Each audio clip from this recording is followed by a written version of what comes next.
یہ سوال ہے جی کہ نبی صلی اللہ علیہ وسلم کی ذات پر جو اعتراضات ہوتے ہیں ان میں سے ایک اعتراض یہ کیا جاتا ہے کہ انہوں نے حضرت ماریہ قبطیہ سے کو اپنی لونڈی بنا کے رکھا اور انہی کے بطن سے ان کے بیٹے ابراہیم نے جنم لیا. تو آخر کیا وجہ ہے کہ حضرت ماریہ کو نبی صلی اللہ علیہ وسلم نے آزاد نہیں کیا؟ یہ جو سوال ہے یہ اصل میں غلامی سے متعلق سوال ہے. یعنی نبی صلی اللہ علیہ وسلم نے کسی کو غلام نہیں بنایا. جس زمانے میں آپ کی بعثت ہوئی اس وقت ساری دنیا میں سلیوری موجود تھی. یہ صرف عرب میں نہیں تھی، ساری دنیا میں تھی. یہ آپ کے امریکہ میں چند صدی پہلے ختم ہوئی ہے. ساری دنیا میں غلام موجود تھے. عرب میں بھی تھے، ایران میں بھی تھے، افریقہ میں بھی تھے، ہر جگہ موجود تھے. عورتیں بھی تھیں، مرد بھی تھے. یہ پیدا کیسے ہوئی غلامی؟ یہ یہاں سے پیدا ہوئی کہ جب قبیلوں کے درمیان جنگیں ہونا شروع ہوئیں، ایک قبیلے کے پاس گھاس ختم ہو گئی جانوروں کو کھلانے کے لیے، چراگاہ خشک ہو گئی، کوئی سامان زندگی نہیں رہا، تو پہلے تو یہ ہے کہ خانہ بدوش ہو جاتے تھے، پھر یہ کہ ایک دوسرے پر حملے بھی شروع کر دیے. تو جو قبیلہ جارحیت کرتا تھا، یعنی جو حملہ کر دیتا تھا، حملہ آور قبیلہ، وہ جب دفاع کرنے والوں سے شکست کھا جاتا تھا تو سزا کے طور پر پورے قبیلے کے مردوں کو اور عورتوں کو غلام اور لونڈیاں بنا لیا جاتا تھا. یہ قدیم زمانے میں یہ چیز پیدا ہو گئی.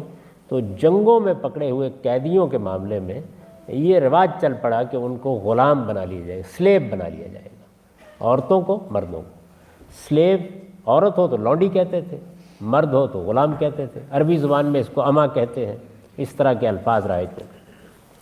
رسول اللہ صلی اللہ علیہ وسلم کے زمانے میں یہ 10-20 نہیں، سینکڑوں ہزاروں کی تعداد میں موجود تھے. عرب میں بھی موجود تھے، دوسرے ملکوں میں بھی موجود تھے. بازار لگتے تھے، باقاعدہ ان میں تجارت ہوتی تھی. تو اب یہ سوال تھا کہ اس کو ختم کیا جائے. اللہ تعالیٰ نے کبھی اس کو پسند نہیں کیا. یہ اسلام کا کوئی حصہ نہیں ہے. یہ آپ یوں سمجھیں کہ اس زمانے کی ایک تکلیف دہ صورتحال تھی جو پیدا ہو چکی تھی. تو اس کو ختم کرنے کے لیے پہلا کام تو یہ کیا گیا کہ وہ جو پرانا رواج تھا قیدیوں کو غلام بنانے کا، سب سے پہلے چونکہ غلامی پیدا ہی وہاں سے ہوتی تھی، اس کے خاتمے کا فیصلہ کیا گیا. سورہ محمد ہے قرآن مجید میں، جس میں پہلی مرتبہ وہ موقع آ گیا کہ جب مسلمانوں کو جنگ پیش آنے والی تھی. یعنی اللہ تعالیٰ تو مستقبل کا بھی علم رکھتے ہیں. تو جب یہ معلوم ہو گیا کہ اب بدر کا مارکا ہونے والا ہے تو اس سے پہلے اللہ تعالیٰ نے کچھ ہدایات دی. ان ہدایات میں یہ بات بیان کر دی کہ اس جنگ میں جب اچھی خون ریزی کے بعد قیدی پکڑے جائیں گے تو قیدیوں کے بارے میں یہ کوئی اب سوال نہیں ہے کہ ان کو قتل کیا جائے یا ان کو غلام بنایا جائے.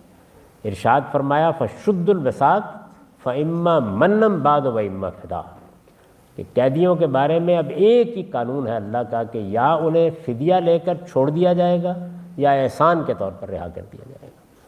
تو قرآن مجید نے اس طرح غلامی کے پیدا ہونے، لونڈیوں اور غلاموں کے بننے کا راستہ بند کر دیا. یہ کام کیا. لیکن جو پہلے سے موجود تھے ان کا کیا کیا جائے؟ کیا ان کو گھر سے نکال دیا جائے؟ ان کو بے سوچے سمجھے آزاد کر دیا جائے؟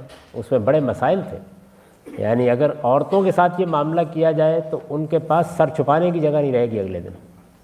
یعنی کہاں رہیں، کہاں سے کھائیں، ذرائع کیا ہیں؟ حکومتیں نہیں تھی اس طرح کہ ان کے لیے کوئی بندوبست کر سکیں. تو بڑا مسئلہ یہ تھا کہ اس سے شدید اندیشہ ہے کہ وہ اپنا جسم بیچنا شروع کر دیں گے. کوئی اچھی تربیت بھی نہیں ہوئی تھی ان کی. دوسرا یہ تھا کہ مردوں کو اگر اسی طریقے سے اگلے دن رہا کر دیا جائے جو موجود ہیں، یعنی مزید بننے کا راستہ تو بند کر دیا لیکن جو موجود ہے ان کو کر دیا جائے تو ان کے لیے بھی یہی سوال تھا. وہ آپ کے گھر میں رہتے تھے، ان کو چھت آپ کی فراہم تھی، ان کو کھانا پینا آپ دے رہے تھے، تو باہر نکال دیا جائے تو کیا ہو ان کے ساتھ؟ تو اس میں بھی یہ سوال تھا کہ پھر کنگلے ہو جائیں گے، بھک منگے بنیں گے، اخلاقی برائیوں میں پڑیں گے. تو ایک گریجول پروسیس اختیار کیا گیا اس کو ختم کرنے کے لیے. تو اس میں لوگوں کو عام تعلیم دی گئی، فک و رقبہ، کہ اگر تم حالات کے لحاظ سے موضوع سمجھتے ہو تو جن کو آزاد کر سکتے ہو آزاد کر دو.